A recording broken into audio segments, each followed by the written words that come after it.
Alright guys, welcome back to the channel. Welcome if you're new. Thank you for taking time out of your day to check the video out. We have more PlayStation news, rumors, and leaks to go over and cover here today. So before we dive into these topics, do me a favor. If you end up enjoying the video or finding it informative, be sure to leave it a like. And if you are new here to the channel, please consider hitting that subscribe button as well. We're starting here with multiple PS5 Pro related topics. We are just 2 days away from this console launching, and it seems like quite a few people are starting to feel very excited because they're going to be unboxing it. They're going to be playing some PS5 Pro Enhanced games, and it's just always a good time when we have new hardware, right? But we're starting here with more games being tested on the PS5 Pro, and this is being done through people who actually got their consoles somehow a little bit earlier than everybody else. So there is a YouTuber that goes by Gabriel Master who got a PS5 Pro in their possession early and is testing a bunch of games. One of the games they tested was Final Fantasy VII Rebirth, and it reveals that the PS5 Pro patch introduces a versatility mode that vastly improves the game's image quality over the base model's performance mode, which again, we've seen that in action.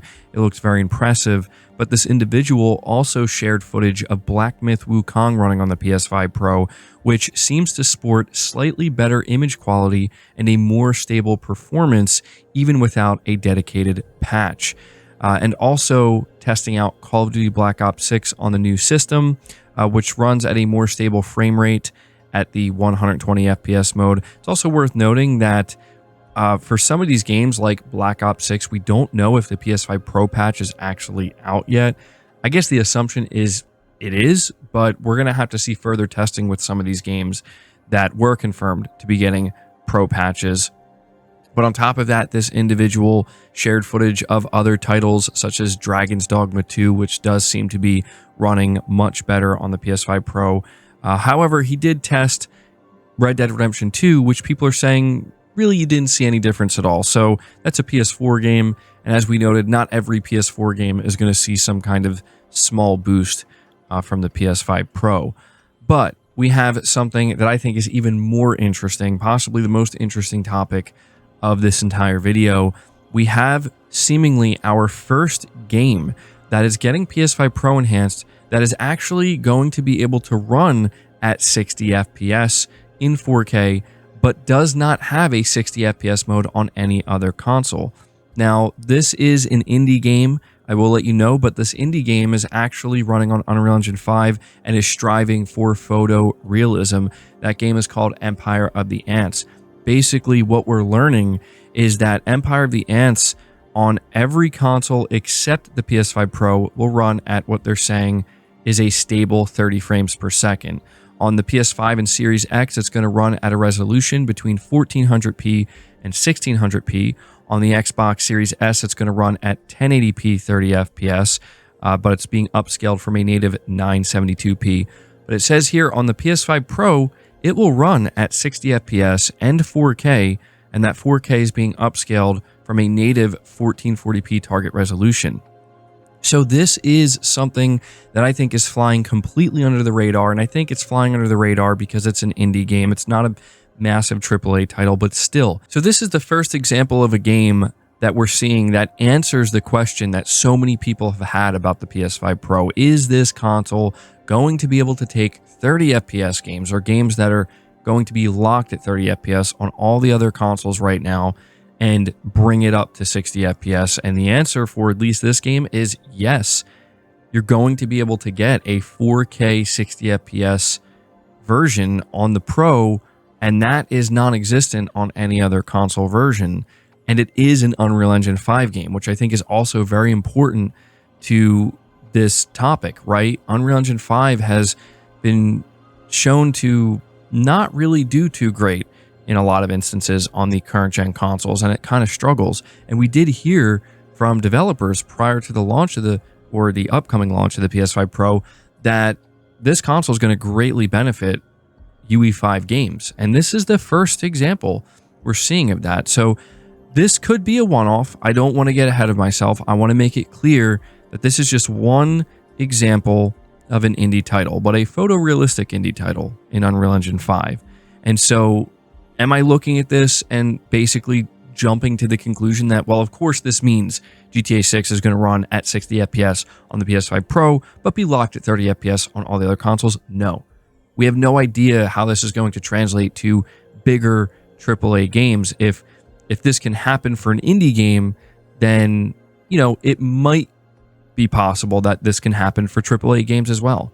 But we don't know. We're going to have to wait and continue to see. But this is something that I thought was absolutely worth mentioning because, again, it is the first example of, here you go, PS5 Pro version, 60 FPS 4K, every other version, 30 FPS. Will be very interesting to see if that happens more as we go into 2025 and 2026. But moving on to the next topic, we are talking about 2 PS5 Pro Enhanced Microsoft games officially being confirmed. The first, as we already knew, is Diablo 4. Diablo 4 was confirmed a little while ago that it was going to be PS5 Pro Enhanced, but a game that was just confirmed yesterday officially by Sony on the PlayStation blog is Call of Duty Black Ops 6. This is a game that quite a few people were asking whether or not it was going to end up getting PS5 Pro Enhanced because, when the PS4 Pro came out, pretty much every Call of Duty got enhanced, right? And now that Microsoft owns it, there's the natural question popping up of, well, are they going to kind of forego that now, or are they going to continue to enhance these games for the Pro version of the PS5? And it seems like it was like a last-minute addition, or maybe they purposely wanted to kind of wait to announce it because Microsoft was, in full swing with their marketing for Call of Duty on Game Pass and whatnot, and they didn't really want this to interfere. I think that would make a lot of sense. But we did get the official confirmation from Sony that Black Ops 6 will be PS5 Pro Enhanced, as we kind of mentioned earlier. And so, yeah, if you're somebody who is planning on upgrading to the PS5 Pro in the next couple of days, but you're also playing Black Ops 6, this is another game you can add to the list. But moving on to the next topic, this is a report from PlayStation Lifestyle. It says, long-running Microsoft franchise leaked for PS5. It says it seems the beloved RTS Age of Empires 2 Definitive Edition is coming to PS5. In a recent Reddit thread, they posted a screenshot of players sporting the PlayStation icon next to their username in-game. It is not yet officially confirmed by Microsoft that the game is coming to Sony's platform.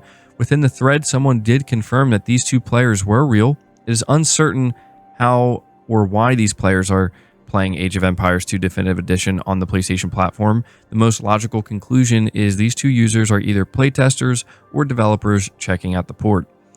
The Verge's Tom Warren reported earlier this year that a number of Microsoft's games were coming to PS5 in an effort internally known as Project Latitude. The first set included Sea of Thieves, Hi-Fi Rush, Pentiment, and Grounded. Warren's sources also mentioned Age of Empires 2 Definitive Edition as another candidate, which seems to be coming to fruition. So, yeah, maybe not the most surprising thing here, but it is, I would say the most important thing here is we are getting basically a earlier report from The Verge confirmed here, at least to a certain extent, where one of the games that they said is going to be coming to PS5 is Age of Empires 2 Definitive Edition, and now we are seeing that this is in fact a real thing. It's just a matter of when it's going to be announced, but it seems like the announcement is imminent if they're already kind of playtesting it. So there you go. We'll continue to monitor that, but we're going to move on to the final topic of the video here, which talks about an update on Call of Duty Black Ops 6 sales in the UK. Being reported by Push Square, they say the sales of Call of Duty Black Ops 6 were always going to be fascinating because Microsoft has tampered with the franchise's tried and trusted business model. Traditionally, the series has relied on strong, full-price sales and then has enjoyed long-tail success through microtransactions released throughout the year. This year is different, however, as Xbox has decided to make the unprecedented decision to include the FPS into Xbox Game Pass. Our first indication of the impact this may have had emerged as part of the UK physical games charts, where PlayStation accounted for 88% of the copies sold. Of course, with more and more consumers switching to digital, this only provided a very small portion of the overall picture. Now we have digital data for Britain as well, as shared by Christopher Dring on gamesindustry.biz, and it paints an interesting picture. Compared to last year's Modern Warfare 3, sales of Black Ops 6 are up 30% on PS5 and down, quote, 2/3 on Xbox. Across all platforms, both physical and digital, PlayStation accounted for almost 75% of the sales in the UK. In total, Black Ops 6 sales are down 15% compared to Modern Warfare 3 and 46% compared to Modern Warfare 2. As Christopher Dring notes, it's important to incorporate MW2 into the picture because MW3 reviewed poorly and was generally considered a weak launch for the franchise. It'll be interesting to see whether Game Pass subscribers have seen a significant uptick as a result of Black Ops 6's inclusion and whether members stick around long enough to buy microtransactions. Either way, with PlayStation accounting for close to 75% of the total sales and its share actually increasing despite the platform losing marketing rights, Sony will see the results as an enormous win. So very, very interesting data here, guys. Now we are getting a much clearer picture now that we're seeing sales data in the UK for both physical and digital.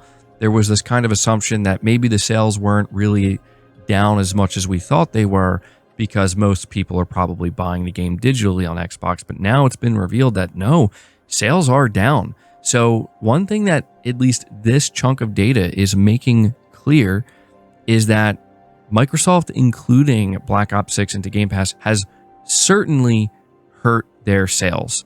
Now, whether or not that, is going to be seen as a bad thing for Microsoft basically depends on how many more subscribers they've gained on Game Pass and how many of them will, as the article points out, stay subscribed to Game Pass. But make no mistake, this is definitely having an impact on sales, where Black Ops 6's sales were even down compared to Modern Warfare 3 last year, which is, I mean, considering it's a new Black Ops game, we haven't got one of those since 2020, and it's a game that had 4 years of development, that, I'm going to be honest, that's a little bit surprising. So you really have to wonder how Microsoft is feeling about this, and we also do need to understand that this is just one chunk of data. We're going to have to wait to see if we see similar results across other territories. But there you go.